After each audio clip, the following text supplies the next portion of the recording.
के लिए, of the people, for the people, by the people, यानी अपने देश के सभी वर्गों के लिए, सभी के लिए बिना लिंग भेद करते हुए जो निर्णय लिया जाता है उसके लिए आप स्वतंत्र हैं। इसके बाद हमारा विद्यालय के एक होनहार शिक्षक उपस्थित हुए हैं, उनके आशीष वचन की आवश्यकता है, आप लोग जानेंगे। और साथ में वर्तमान सरकार के द्वारा कौन कौन सी योजना, क्या क्या कार्यक्रम हमारे देश के प्रधानमंत्री जी ले रहे हैं, आज जो लाइव देखे हैं उनको भी पता चल जाएगा। उनके बारे में थोड़ा डिटेल्स जानकारी देंगे माननीय विश्वनाथ सर जी। एक बार तालियों से स्वागत करें सर का।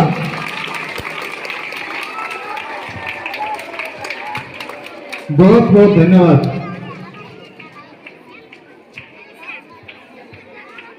मुझे लगता है आप लोग मेरी बातें सुनने के लिए इच्छुक नहीं है कि आज गणतंत्र दिवस के अवसर पर जो झंडा फहरा है उसके बाद क्या मिलने वाला है उसके लिए बच्चे लोग थोड़ा सा ज्यादा इच्छुक है, नहीं? अरे बाबा धीरे धीरे देखिए, सब मिलेगा, सबर का फल मीठा होता है, पता है ना? तो सबसे पहले एसबीजेएम पब्लिक स्कूल प्रांगण में राष्ट्रीय त्योहार के तौर पर मनाए जा रहे रिपब्लिक डे के शुभ अवसर पर आप सभी विभिन्न कक्षा के विद्यार्थियों, विद्यालय के सभी शिक्षक शिक्षिकाएं, बाहर से आए हुए अतिथिगण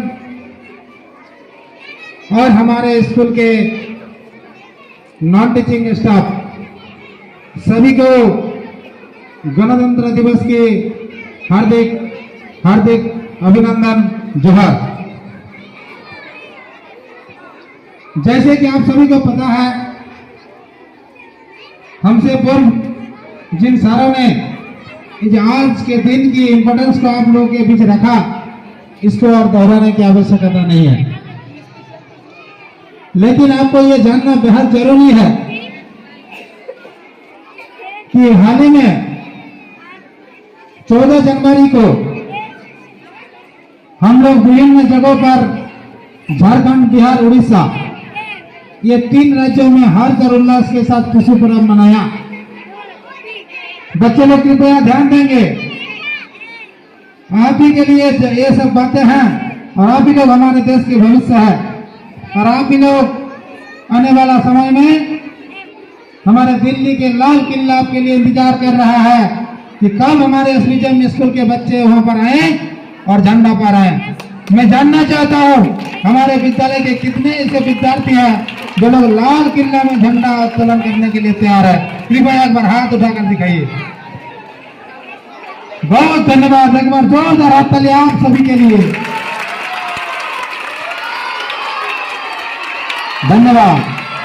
अरे एसबीजेएम स्कूल के बच्चे लाल किला नहीं जाएगा तो कौन स्कूल का बच्चा जाएगा? रे ये मुझे गर्व लगता है कि हमारे बच्चा में इतना साहस है कि अभी से दिल्ली जाने की तैयारी कर रहा था। पिछले 23 जनवरी के महीने बोला था कि नेताजी सुभाष चंद्र बोस ने आपको कहा था कि नहीं, दिल्ली चलो, तो आप लोग दिल्ली जाने के लिए पहले से तैयार है, एक गर्व की बात। आइए चलते हैं मुख्य बातों पर। तो आपने देखा पश्चिम बंगाल, बिहार, उड़ीसा जब टुसु पर्व मना रहा था तो हमारे भारतवर्ष के कोई ऐसे राज्य है जो मौन बैठा था, टुसु पर्व नहीं मना रहे थे। क्यों भाई? क्योंकि ये हमारा क्षेत्रीय पर्व है। उसी बार जब हम लोग देखते हैं दीपावली, कोई ऐसे स्टेट है जहां पर दीपावली मनाई जाती है, बाकी लोग मौन रहता है। जब दुर्गा पूजा की बात आती है तो हमारे पश्चिम बंगाल एकदम बढ़ चढ़ के हिस्सा लेता है। आपको बड़ा बड़ा पंडाल देखने को मिलता है कलकत्ता में, लेकिन बाकी जमशेदपुर में थोड़ा बहुत मिलता है, कुछ कुछ ऐसे शहर है जहाँ पर देखने को नहीं मिलता। तो ऐसा क्यों? यही हमारे भारतवर्ष की खूबसूरती है। हमारे भारतवर्ष में विविधता से भरा हुआ है। हमारे देश में हर 1 किलोमीटर में भाषा का अंतर है। जाइए या मोतेडी पार करिए, जाकर हटियाड़ी मिलेगा, वहाँ पर आपको दका जम कटा यानी हमारे संथाली भाषा बोलते हैं। और थोड़ा आगे जाइए राइट तरफ, गोमती के उस पार में जाइए, वहाँ पर उड़िया लोग हैं, उड़िया भाषा बोलते हैं। ऐसे कोई भाषाई भाषा है हमारा देश में, ये है भाषा विविधता। अगर आप खान पान की बात करें तो चले जाइए उत्तर भारत में, आपको भात रोटी कुछ भी खाइए सब में चीनी मिलेगा, यानी मीठा खाने वाले लोग ज़्यादा है, इसीलिए मीठी मीठी बातें करता है। चले जाइए दक्षिण भारत में, वहाँ के लोग खट्टा खाना पसंद करते हैं। चले आइए हमारे उत्तर पूर्वी की ओर, यहाँ के लोग नमक खाना ज़्यादा पसंद करते हैं। अगर विश्वास नहीं है, यकीन नहीं है, तो सबसे पहले जब आप भोज खाने जाते हैं ना, तो सबसे पहले आपको नमक परोसा जाता है। आई एम राइट और रॉन्ग? देता है क्या ना नमक, यानी हम लोग नमक ज़्यादा पसंद करते हैं। ऐसे खान पान में विविधता है। अगर पहनावा की बात करें तो जाइए राजस्थान, वहाँ पर घाघरा चोली है। हमारे इधर आइए तो आपको साड़ी में मिलेगा। पंजाब में चले जाइए, वहाँ पर क्या बोलते हैं उसको, हाँ सलवार पैजामा क्या कहते हैं, महिला लोग पहनती है। ऐसे तरह तरह के पहनावा मिलेगा। तो ऐसे कोई ऐसे हमारे विविधताओं से भरा हुआ हमारा देश है, लेकिन अब बोलेंगे सर हमको आज ऐसे क्यों समझा रहे हैं, थोड़ा सा ध्यान पूर्वक सुनिए। आज ये अलग अलग हो सकता है, लेकिन इसी विविधताओं में एकता। आज सभी लोग, सभी स्टेट भारतवर्ष के, कोई ऐसे राज्य नहीं, कोई ऐसे केंद्र शासित प्रदेश नहीं, और कोई ऐसे शिक्षा दफ्तर नहीं, और कोई ऐसे संस्थान नहीं जहां पर आज तिरंगा झंडा के नीचे साफ राष्ट्रीय तार यानी एकता का परिचय दे रहा है। चलिए एक बार इन पब के लिए, इन एकता का परिचय देते हुए आप लोग भी एक बार मेरे साथ बोलिए, भारत माता की। दूसरी बात ये हो गया हमारा विविधता में एकता। अब बोलेंगे सर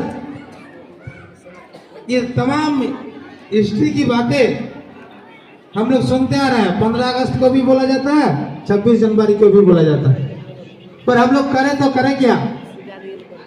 क्या आप सभी जानते हैं जिस दिन की चर्चा हो रही है, बार बार हम लोग बोल रहे हैं कि संविधान संविधान संविधान, क्या है संविधान? आप सबको पता है? क्या आप लोग जानना चाहते हैं? जोर से बोलिए। हाँ, तो धीरज रहिए और सुनिए।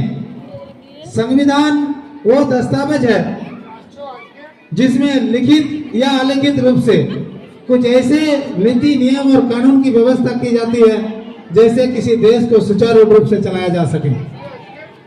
जब अंग्रेज हमारे देश को चला रहे थे तो वो लोग अपने तरह से बहुत सारे नियम बनाया हुआ था, लेकिन हम लोग अपने तरह से बनाना चाहते थे। इसीलिए हमारे देश आजाद होने के बाद या आजाद जब होने वाली थी उसी समय से हम लोग, कभी सर ने चर्चा किया कि करीब 3 साल लग गए हमारे उस नियम कानूनों को बनाने में। लेकिन हम सभी बच्चों को ये ध्यान देनी है, इतना बड़ा संविधान अभी हमारे लिए लोड हो जाएगा, लेकिन 6 और 11 यानी 17 चीजें आपको याद रखने की आवश्यकता है। उनमें से 6 जो आपको मौलिक अधिकार दिया गया है, उनमें से सबसे ज्यादा जरूरी है राइट टू एजुकेशन, शिक्षा के अधिकार।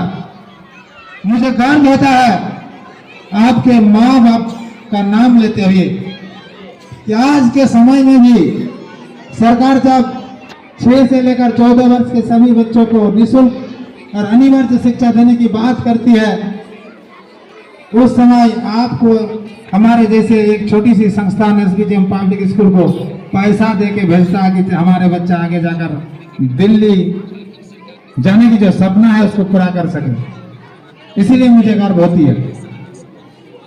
और ये शिक्षा के अधिकार मिलते हुए भी, अनिवार्य होते हुए भी, आज भी देखोगे गांव के चौक चौराहे में ऐसे बच्चा मिलेगा जो लोग शिक्षा से कसो दूर है, अपना टाइम पास करता है, किसी पुलिया में, किसी सड़क के किनारे मोबाइल लेके घूमते रहता है हमारे तरफ। तो क्या आज हम लोग सिर्फ गणतंत्र दिवस मनाने से ये सार्थक होगी?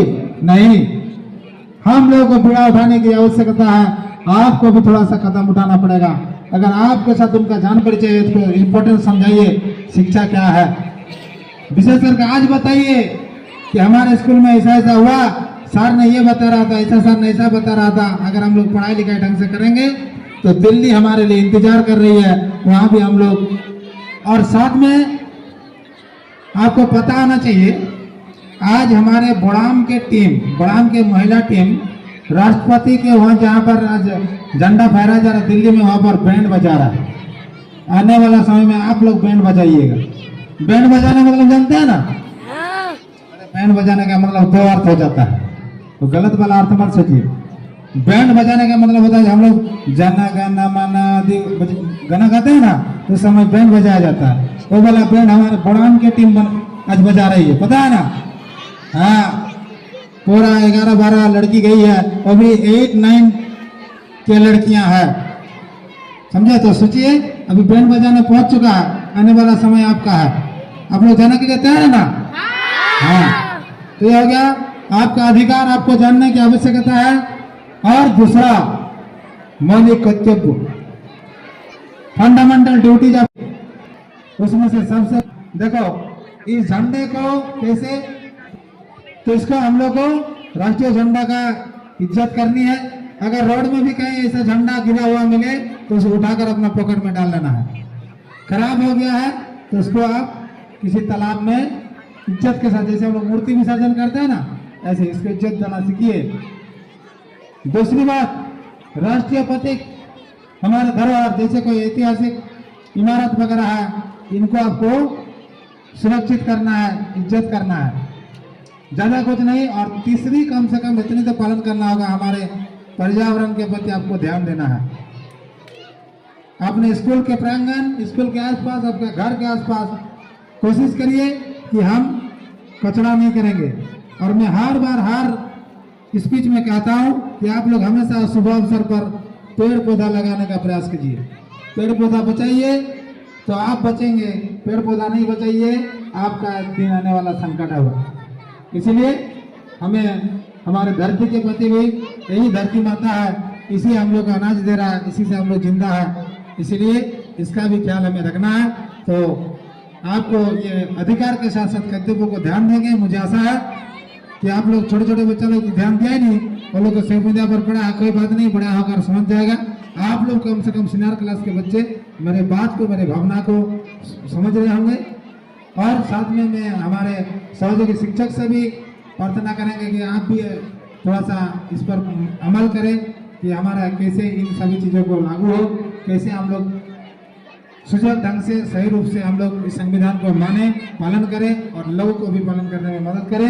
यही बातों के साथ आप सबों को पुनः और एक बार गणतंत्र दिवस की हार्दिक शुभकामना देते हुए आज के लिए विदा लेता हूँ। पुनः और एक बार मेरे साथ बोलिए, भारत माता की।